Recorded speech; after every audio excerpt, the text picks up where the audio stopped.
Welcome to the No One Is Coming podcast, a podcast for all of the fierce and fabulous, basically superhuman single moms out there that are ready to reclaim their power, peace of mind, and not just survive, but thrive. I'm talking flourish during this season of single motherhood. Because girl, it's hard. I know. I feel you. I see you. And you are not alone.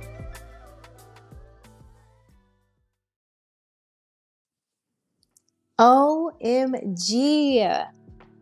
Hi guys. We're here. This is episode 1. Kind of like episode 0 though, because I really want to take this time to explain a little bit about where No One Is Coming came from, right? I want to introduce myself, your host, Janaia, and tell you a little bit about my stories.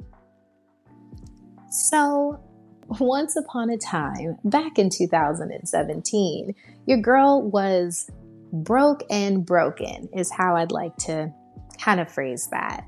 I had just ended the relationship with my son's father, literally left paradise. We were living in Hawaii at the time, left paradise, and moved back home to Washington. I'm originally from Washington State. Moved back home to Washington and moved back in with my mom, right? Anyone who's ever had to move back home with their parents may know. You know, that's kind of like the beginning phases of rock bottom. Like when you look around and you're like, am I really back at home alone? Like no one ever really feels good about that, but I digress. So moved back home with my mom. I was in the room that I had grown up in. And I'm laying there now with my 3-year-old son. I'm a single mom and I'm trying to figure out how in the hell did I get here? Where did I go wrong? And more importantly, how do I get out of this situation? And when I tell you, I was crying on a regular basis at this time. I cried all the time.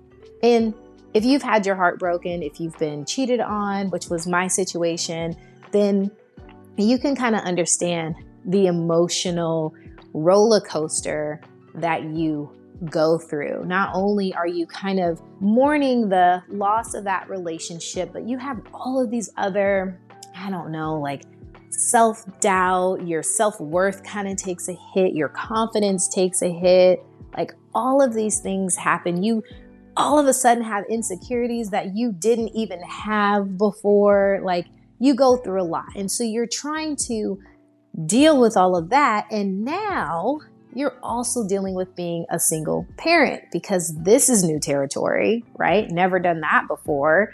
So there was just a lot going on. And I remember one night I'm sitting there, and I'm crying per usual because that was my thing. And you know, when you cry so much that you get a headache, well, that happened.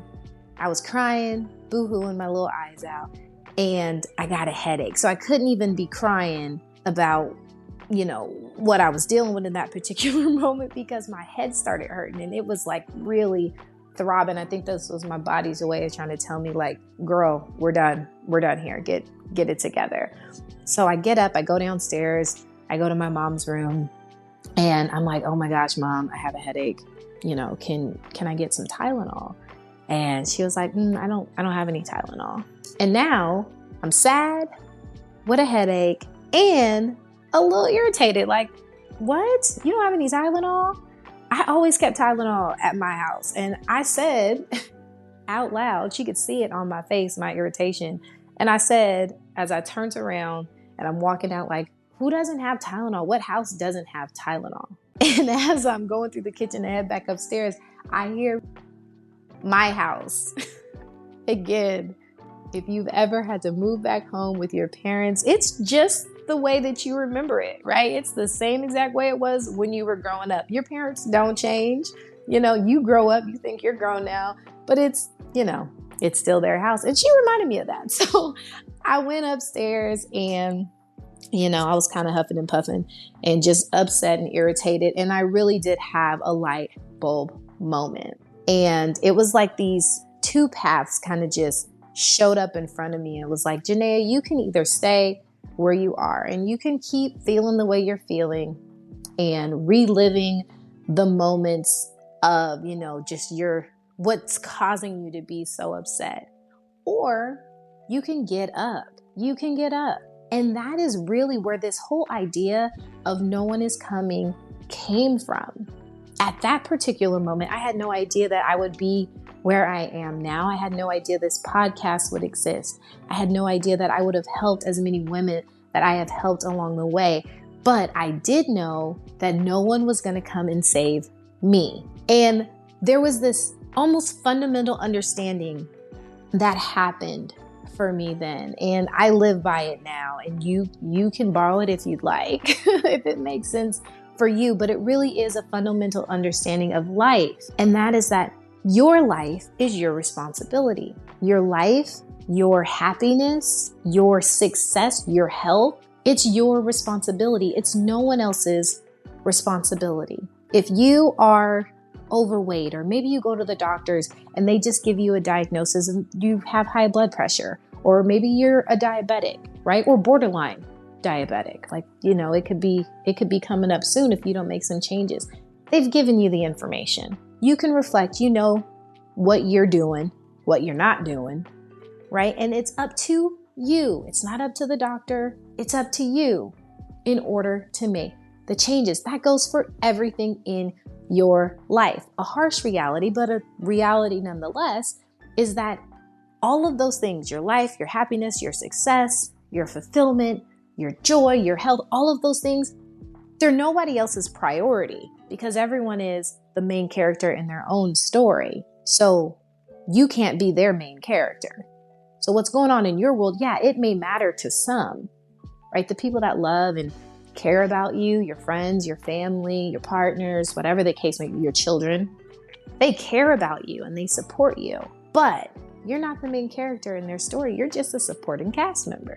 And that's all they can provide is support. They can support you, they can love you, they can care about you. But at the end of the day, it all still comes back down to you. And it's your responsibility. So I had that moment and, I decided you got to get up. Life sucks. It sucks at the bottom. When you hit your rock bottom, there is nothing enjoyable about it. It's not enjoyable crying all the time. It's not enjoyable just being sad and hating the world and all of these other things, right? I found myself saying things like, oh, why are men so trifling? Because although my son's father he did serve as like my first, what I would call my first real heartbreak. Like that was the first one, because before that, I was in a different relationship with someone, kind of not really a high school sweetheart because he wasn't in high school, but I was. It's a thing. Well, maybe we'll get into that another day. For those who know me, you know who he is. Anyways, I had gone through a whole bunch of toxic nonsense for a few years in that relationship, but it was different. It was different because I understood who he was, and it wasn't like it was a shock that, I went through some of the drama that I went through with him just because, I don't know, how you can kind of see somebody's like, yeah, he's probably a fuckboy. Yeah, he gave off those vibes. So it wasn't a shock, but it was a bit of a shock for my son's dad because after leaving my first relationship, my first serious relationship, I was like, I am never going to date anyone with that energy ever again. So I went with something completely opposite. And guess what? I still got my heart broken. So I found myself being like, oh, all men are trifling, which isn't true, right? We can create these almost core beliefs because of the things that we've gone through. But you do have to own certain things. We have to be accountable and say, well, yeah, there were probably some red flags that I ignored. Love is blind, right? And we can sometimes be blind and have our rosy eyeglasses on and not see all of the things that we should see that could potentially prevent some of the heartache we may feel down the line. I do want to say all men are not trifling. I don't believe that. But I did in that moment. I was struggling with it. And what I realized is that you can't be a victim. Things will happen. That's just a part of life. You will fall, but you can get up. Everything really does come back to choice. And it comes back to that whole idea of your life is your responsibility. You can go with the punches because they're going to be thrown. Things will happen. There's this concept, it's called Murphy's Law, that whatever can go wrong will go wrong. Like, things will go wrong. If you guys have ever heard Dave Ramsey, he talks about an emergency fund. And with the emergency fund, it's not so much of if an emergency happens, it's more of when the emergency happens, because it's guaranteed. I don't know about you, but in my 34 years of life, I have fallen a bunch. Things have gone wrong a bunch. And as I get older, right, things continue to go wrong, but you fall and you get back up. And when you work on your mindset and you kind of have that realization that you're gonna fall, you have the option to get back up. You don't have to stay down. That's completely up to you. Don't let life knock you out because you're still here. There's still life that can be lived. So choose to live it. That's up to you.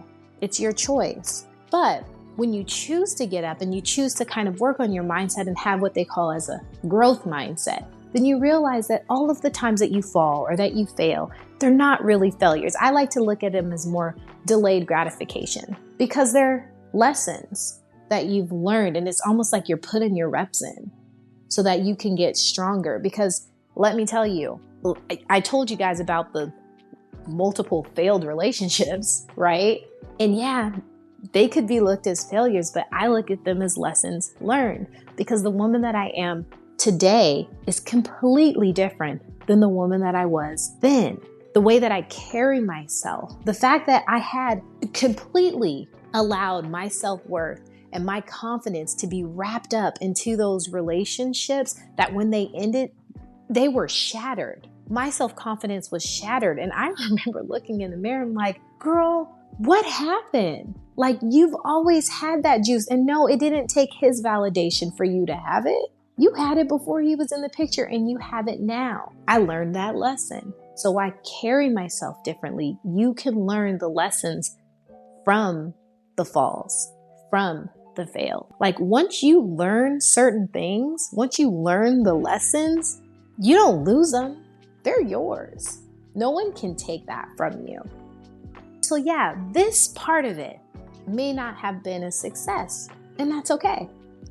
Because what I got from it was a success. You may not be able to go to the gym and squat 300 pounds, not your first day. So you got to put your reps in, right? You got to build the muscle. And that's all that these moments of failure, some may call, or, when you fall down or when life really throws in the plot twist, that's what they are. And when you learn to see it that way, when you learn to look at those things and say, okay, what am I supposed to get from this? Now, I'm not saying don't feel the feels.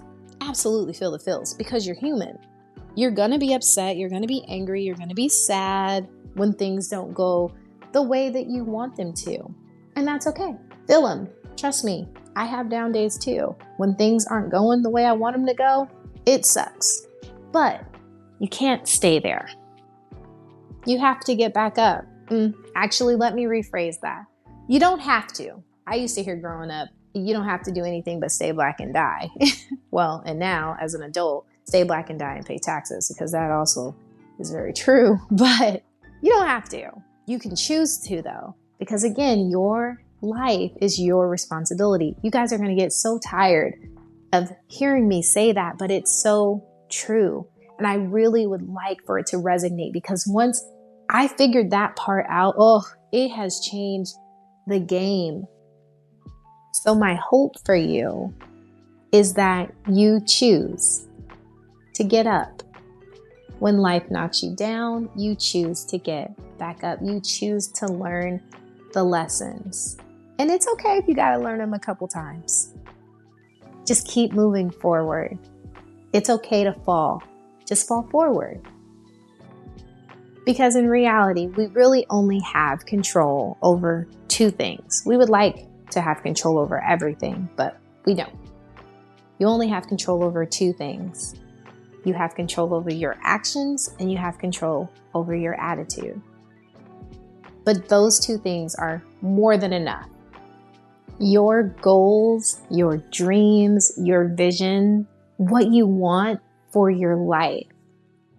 They're all attainable. Like, nothing is truly out of reach. It may take a little longer for some, as long as you keep moving towards it. And that is completely in your control. That's your action. You can choose to move towards it, and you can continue to move towards it. You'll fumble. We all fumble, but that's okay.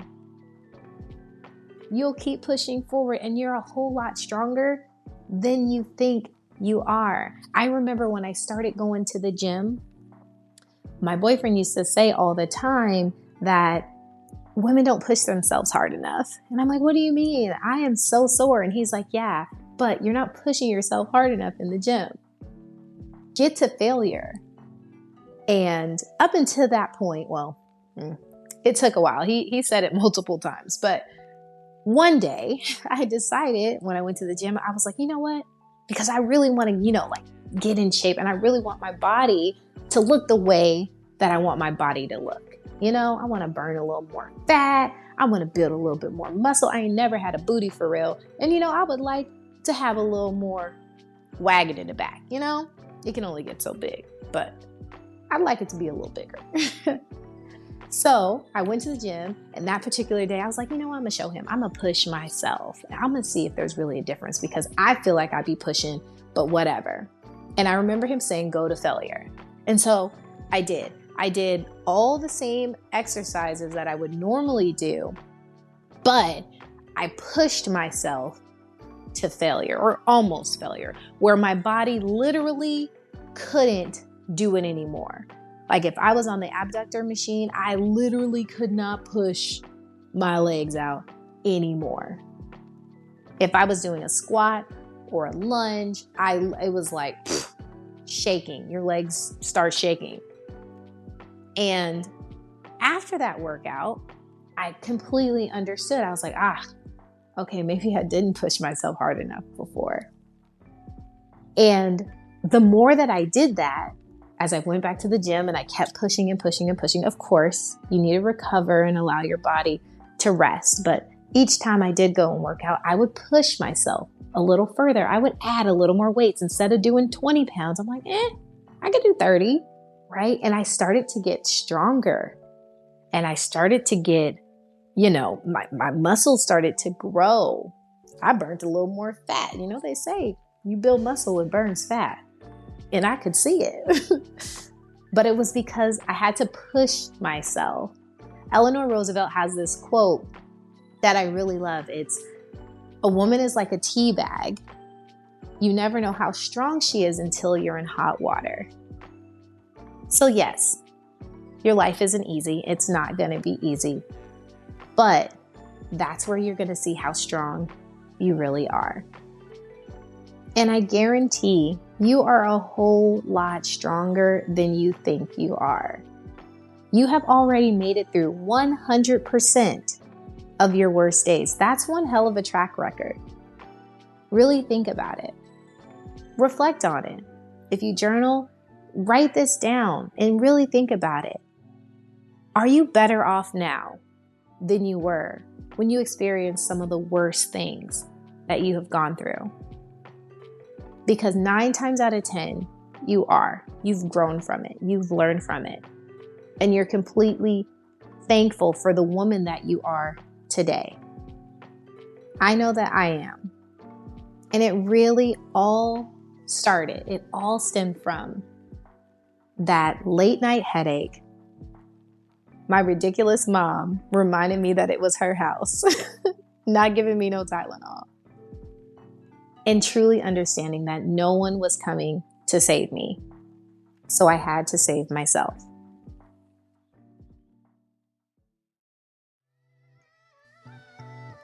Thank you for tuning in to No One Is Coming. If you found value in today's episode, please subscribe, rate, and review the podcast. Your support means the world to me. Until next time, remember that you are enough, you are worthy, and you are not alone. Keep shining, girl.